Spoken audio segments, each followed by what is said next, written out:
भैया हम आजाद चौहान आज बड़ी दुख के साथ कहना पड़ रहा है, हमारे देश के प्रधानमंत्री श्री नरेंद्र मोदी जी के माता जी अब इस दुनिया में नहीं रहे। हमारे पूरे भारतवासियों की तरफ से उन माता को सत नमन।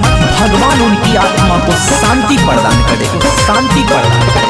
दिहलू ना कवन खबरिया, ना दिहलू कोई संदेश, अचके में तू चली गईलू, सदमा में पड़ल पूरा देश। ए माई दिहलू ना कवन खबरिया, ना दिहलू कोई संदेश, अचके में तू चली गईलू, सदमा में पड़ल पूरा देश। दिहले रोआई कैसन बाबे संजोग, छोड़ी चली गईलू तू,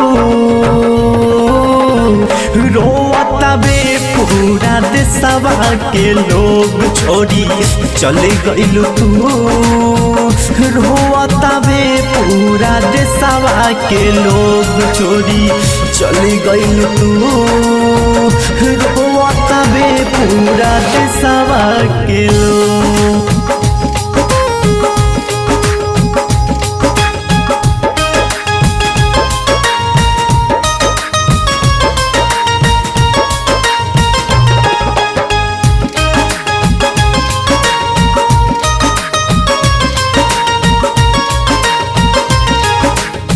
सुनते खबर दुनू अखिया भरल हो, मन बापे चैन जब से पाता चलल हो।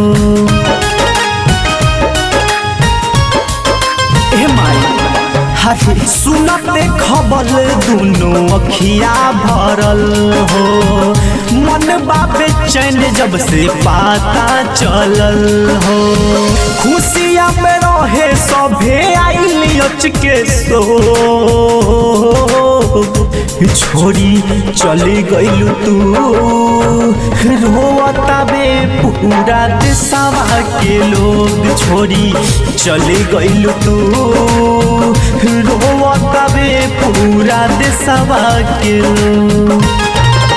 दिहलू ना कवन खबरिया, ना दिहलू कोई संदेश, अचके में तू चली गईलू, सदमा में पड़ल पूरा देश। दिहले रोआई कैसन बाबे संजोग, छोड़ी चली गईलू तू, रोता बे पूरा देशवा के लोग, छोड़ी चले गईलू तू, रोता बे पूरा देशवा के लोग, छोड़ी चले गईलू तू, रोता बे पूरा देशवा के लोग।